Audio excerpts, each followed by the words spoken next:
Bears made their move on draft night, and the head coach of the Chicago Bears is kind enough to call back into this show. Matt Nagy, how are you, Coach? Hey, Rich. How you doing? I'm doing great. You are indeed. You've got a new quarterback in the fold. How closely were you monitoring Justin Fields throughout this entire process? Walk me through your evaluation of him and your decision to say, let's go get him. Yeah, no, it was a fun process. Anytime you're evaluating all these guys, let alone the quarterback position, and those 5 guys there in the first round, they're all so different, but yet so many good qualities to them. And with Justin, it was just one of those things where the more tape you watch, the more people you talk to, the more you really realize the possibility that something could happen. You really started visualizing it. And Ryan and I just kind of going through our evaluations, and then my discussions going back to last year with Coach Ryan Day as we were talking through some of his Ohio State players, and then we got to Justin. It's amazing how things happen and why things happen. And so to be able to be in that draft room that day, be able to have somebody that will let us move up to 11 with the Giants and get a talent like Justin, it was certainly, really exciting. Well, and obviously I want to put a pin in the Justin conversation for just a moment and go even further back in time. And I understand whenever I ask a coach about something like this, it can be viewed and read as, well, Justin wasn't our first option, but it's understood that the first option could potentially be Russell Wilson. That makes complete sense. How close did you guys ever come to your YOLO attempt at Russell Wilson in North Dakota? Well, I think that the biggest thing for when we go into that part of our structure there offensively is, knowing the direction we were going to go to with the quarterback, and Russell being one of those that obviously not from our end, but from that side popped up. It was something that we looked into, and it's all these guys. You have to say to yourself, okay, what's real and what's not real? And there's just so many things that go into a decision like that, and they're big decisions. But ultimately, in the end, I think, Rich, you have a team in Seattle who is obviously very happy with him and wasn't going to do anything with him. And so for us, we definitely explored it, but in the end, obviously nothing came to fruition. So I guess then it's a waste of my time to ask you if you kicked the tires on trying to get Aaron Rodgers, like the 49ers? Oh, yeah. That would be a waste of your time, although, we certainly know what kind of player he is, and I do the last 3 years here. But, yeah, that's definitely stay away from that one. No, I guess a very, very warm place would have to freeze over many, many times for that conversation. Probably a few times, like you're saying. I bet so. So then comes the conversation about you and Justin Fields and what plan you see for him right now, Coach Nagy. Yeah, so that's real, and I think that's probably the $1 million question for so many people, so many of our fans across the country, our city of Chicago, our players, coaches, everybody. And as we went into this, that is one thing that we got to be really, really clean with. We got to. I understand from the front end, from an outsider's perspective. Hey, it's real simple. This kid, how do you not play him? He's so talented. He's got to play week 1. He's got to be the starter week 1. How do you not do that? Well, there's a lot of things that go into that. And for me, I was fortunate enough to be in a similar, I'm not saying the same, but similar situation with Alex Smith and Patrick. And the blueprint of that, of being able for me to be involved in every one of those meetings, every one of those practices, every one of those travel days on the bus and airplane to the hotel, every one of those sideline conversations that we had, from week 1 until the end of the regular season and into the playoffs. And two people that have different avenues in Alex and Patrick and different personalities. But in the end, it ended up working for both of them. And that's at least where we're going to start. We have a guy in Andy Dalton that we have a lot of belief in. He's had a 9-year career, and he's seen a lot of different defenses. He's a true pro. And he's come in here to be able to help us out as much as he can.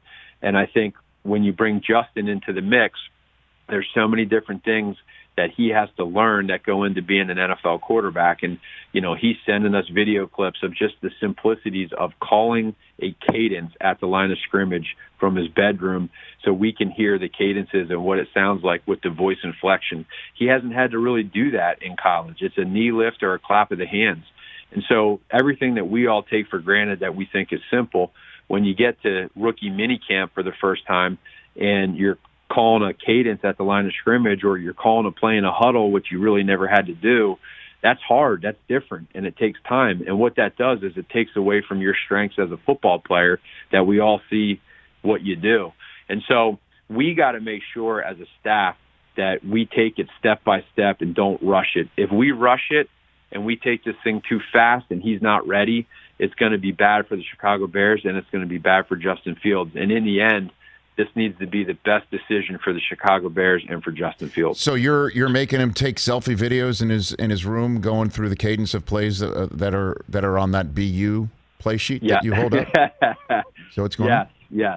So he's sending us video clips of what his voice sounds like, and like he's at the line of scrimmage from his bedroom. And then Coach Flip, our quarterback coach, passing game coordinator, is having them do a bunch of flashcards and drawing up every motion, formation shift that we have in the offense. And it's literally day 101, so that he can come in here and step by step learn how to play the quarterback position. Matt Nagy, head coach, former coach of the year. I guess once you're coach of the year, always coach of the year of the Chicago Bears, right here on the Rich Eisen Show.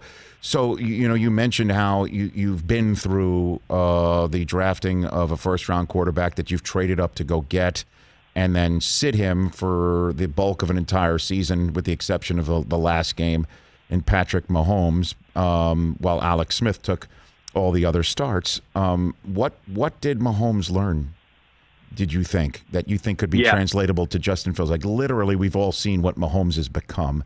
What did he glean? Like, what you had a front row seat for that. What do you think he gleaned that you think Justin Fields could glean from that? I think number one is understanding what the tempo is like in practice. So he got to see what was Alex's routine every day. How did he start practice with his warm-ups, with his throws? How did he, communicate with players in between practice and series on offense with things that they're doing right or wrong? Or how does he get extra work after practice? How do you watch tape? So we can all put on the video and say, hey, I just watched the game of the San Francisco 49ers versus the Minnesota Vikings, but what are you really watching? What kind of cut-ups are you watching? How are you taking notes? What time are you getting in the morning, and why are you getting in that early or that late? How late are you staying?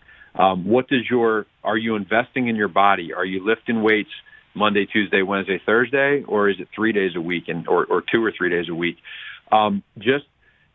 Listening. I think the greatest thing that Patrick did, and this is in his DNA, it's very natural for him, is he came in day one, and he came in and he listened. He was an observer, and he listened to what Alex said. He watched them. He took notes, and there might have been some things that he wanted to ask him, but he waited for the right time to do it in front of the right people. And then inevitably over time, by the end of the week, in that game that you just mentioned, that Patrick got his first start against the Broncos in Denver, Week 16, by that end of the season, Alex was now asking Patrick questions about what he's seeing with the opposing defense. To me, that was more powerful than anything. They built trust in one another, and they did it the right way. They took the egos and they threw them out the door. Patrick was willing to learn from Alex. Alex was willing to learn from Patrick, and it was a win-win for the Kansas City Chiefs. And that, to me, for Patrick, he'll always look back, I bet, and say it was a very, very valuable and important year. Is that going to happen for us? I don't know, but that's at least where we're going to start. Well, and I think it's a terrific start, Coach, but, I'll shoot you straight. I always do that, and I always appreciate that you do the same. Kansas City's not Chicago.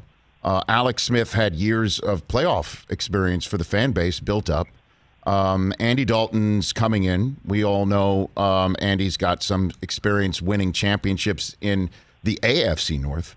But I don't know if you're going to have the luxury that you're referring to. And I'm wondering how do you prepare for that? that you want to hold off, but maybe circumstances won't allow you to, Coach. Yeah, so and that's very, very real and true, and it is. That's why I say it is slightly different, because Alex did have those 4 years and playoff games with his own teammates, coaches, and city that Andy doesn't have. Andy hasn't been with any of these players yet, let alone any one season. So that's where we got to make sure, meaning myself and our coaching staff, that the scenario that plays out is right for Justin and the Chicago Bears. And what I mean by that is Justin has to be ready. The worst thing that we could do is put Justin into a situation where there's some, where he failed and it's hard for him. Now, is there going to be times where he fails? Absolutely. That's how you learn. But we will know if Justin gives us a better chance to win than Andy does, then that's something that we and myself as the head coach who makes the decision will have to make that choice. We have a lot of belief with the roster that we have and the players we have that with Andy we can do a lot of good things. But we also have to be real, and I have to be prepared for what you just brought up. And as long as we know that whoever that quarterback is, that they're better for the Bears, and if that's Justin, then we'll do that. And no matter whether it's whatever week it is, we will make sure that it's best scenario for Justin and best for the Bears. So then you're not the one who hit send on the tweet that said Andy Dalton was QB1 of your team? Is that what you're saying to me? You're not that guy? You didn't hit send? No. I feel bad, because I also called out whoever was I'm sure it's the very conscientious person who's the running your account. I feel bad taking a shot. The person, might be in their 20s or something like that, but did somebody bring that to your attention? Did you get that? Well, I just think, we go through everything, and, our people in our whole organization, they work hard and they do everything they can to help our team out. And, there's an excitement with Andy and this is where we are, and we're proud of the guys we have and looking forward to getting Andy going. They were just being them, right? Whoever hit send. There you go. That's exactly right. I like it. They were just being them. That's all they were. And what about you, Coach? I mean, you're a very positive guy, and that obviously serves being a head coach in the NFL, certainly of the Chicago Bears. You're aware, you know this league, to get another opportunity to coach a rookie. Or you obviously were coaching Trubisky in year 2, and that did not work out, as we all know, despite you winning Coach of the Year in your first year with him. To get another crack at it is it's a rarity in this league.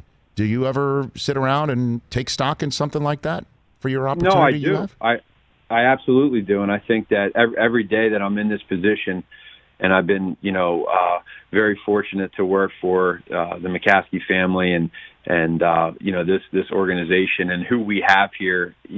I appreciate the opportunity they've given me, and it's been coming in 2018 and having the success we had as a team and winning the NFC North and going to the playoffs, and then the following year we missed the playoffs, and and then you go back to the playoffs this year, but you go through a losing streak that was difficult, but in the end, you're surrounded by good people that support you, and I think that starts at the very top, and that's what I'm thankful for. And there's a belief and there's a trust, and they have that in us, we have that in them, and it's our job as leaders, is to make sure that you stay positive and that everybody understands that this thing is alive. There's an excitement. When you go through these trials and tribulations and you hit adversity, there's that fork in the road, and you can go different ways. And this city, this organization, our team, the last couple of years has fought through that adversity. And now here we are presented for me selfishly with a 4th year to be able to have another opportunity. And now with Justin, it's about developing. He needs to have a successful entry into this league.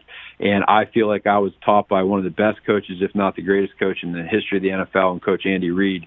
And he taught me how to be a head coach and how to, handle situations and develop quarterbacks like this. And so we're all going to do it together. I got great coaches, and Ryan Pace and I doing this thing together. And so that's where we're at, man. And it's for us right now, it's good times, and we need to make the most of it and be great coaches. No doubt. And, I know you had to still rest the first round to monitor and then the next 2 days of the draft to monitor. But when you hung up the phone from Justin Fields and everything was completed, you had to just sit back and go, okay, here we go. Like, this is what an opportunity, what a major refresh, what a reset button that we just hit.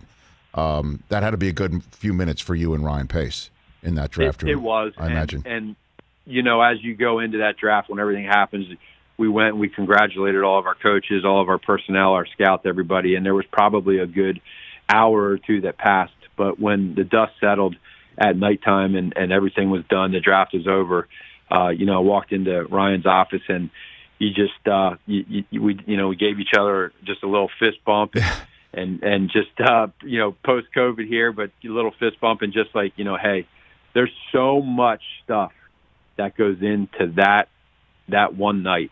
And you never know how it's going to go. There's so many phone conversations. There's so many hours of watching tape. There's so many different opinions from different people. And in the end, you end up getting your guy in Justin Fields, and that's a good feeling. And now, like I told Ryan, we went and we got this guy, and now it's our job as a coaching staff to develop him, and we need to do everything we can so that he has a hell of a career.